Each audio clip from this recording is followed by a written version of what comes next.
Welcome to the Principles of Success. My name is Nathan, and this is the Interviewing the Experts book review, The 5 Love Languages. And I just finished recording the last episode about relationships. At the end, I ranted about how you need to stop self-talk, negative self-talk. And right after I finished recording that, I realized that I had left something on the stove and absolutely charred the crap out of it. So I was giving myself a little bit of crap. So, like I said, I'm not very good at it myself. But that's not what we're talking about today. Today we're talking about the book, The 5 Love Languages. And this is a book that has probably helped and saved millions upon millions of relationships. And the basic premise of it is, universally, there's 5 ways that we communicate affection and love and caring for other people all across the world. And the biggest problem that comes from there being 5 different ways is we don't all speak the same language. So just like I'm speaking English, somebody might be speaking French. Speaking of which, it's kind of cool. Next to the US, the top 3 countries that listen to me is Germany, France, and England, so that's cool. But I got distracted. We don't all speak the same language. So, because we don't all speak the same language, sometimes there's miscommunications that happen. And what the 5 love languages are touch, affirmations, service, gifts, and time.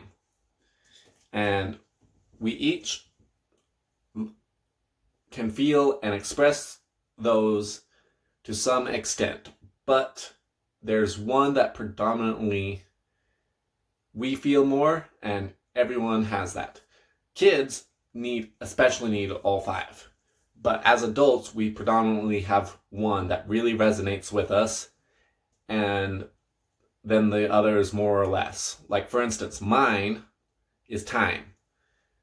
When I want to show affection and make somebody feel good, and when I want to feel like somebody's showing affection and making me feel good, it's spending time, and it's doing stuff together, that kind of stuff.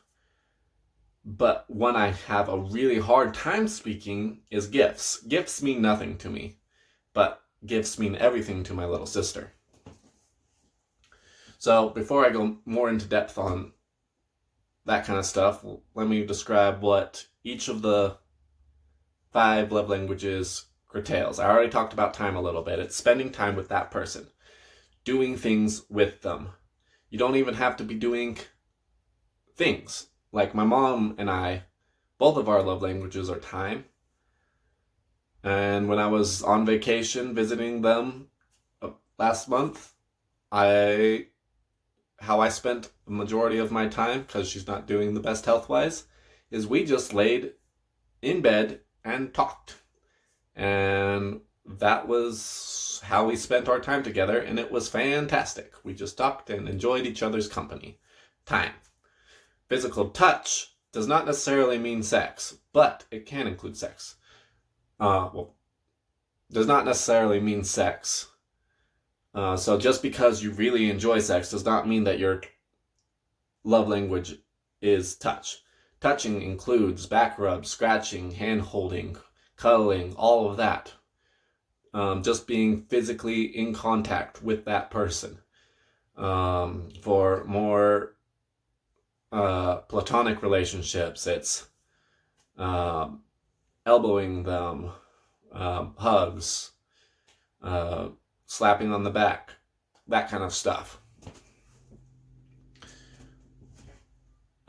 Gifts do not have to be big, expensive purchases. In fact, the monetary value has very little relationship to how much the gift receiver feels for it. So, for instance, a big gift will be as meaningful as a little gift, or can be less meaningful than a little gift if the big gift is something general and the little gift is something super meaningful to people whose love languages is gifts. So just the thought of giving them something is where they feel affectionate from. The next one I want to talk about is service. Service can include just doing all sorts of stuff, running errands, fixing things. My dad's love language is service. So how I spent my time with him was we worked on remodeling his kitchen. We did tiling. I did dishes, so that way the dishes were kept under control so he could get more work done. And then he made sure to, at some point, stop and spend time with me. So we both, even though we don't speak the same love language, we were both able to get feeling fulfilled from each other by doing the other's love language. So just doing general acts to help. When they ask you to help with something, when they ask you to help them with something, do it. And if you say you're going to do it, do it. Broken promises for not doing something is very hard on somebody whose love language is service. And then affirmations, for the most part, just to keep it simple for you guys, is compliments. So compliment the crap out of somebody who likes affirmations. But it also includes things like good job, you're great, thank you, I love you. I love you is a affirmation. So for somebody might say they love me, but if they spend time with me, I really know that they love me because mine's time. Whereas somebody's whose affirmation, they really need you to say, I love you. And we still all feel all of these, and we all need all of these still, for somewhat. But there's one that really resonates with you. So, figure out what your main love language is, and figure out what your spouse's main love language is. And then I touched on the negative connotation for services, but the negative for affirmations is insults, or telling people that they suck, things like that. Though words really hurt somebody whose negative words really hurt somebody whose love language is affirmations. Saying you're going to do something and not following through really hurts those whose love language is service. I have a really hard time speaking gifts, so I'm not entirely sure what the negative side for gift giving is, but it's just not doing it, I'm assuming. Touch is pulling away when they're trying to be intimate with you.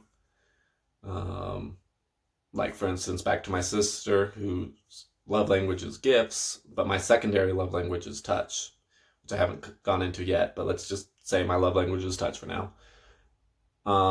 It really hurt me whenever I wanted a hug, and I'd do something, and to apologize, I'd try and hug her, and she'd push me off.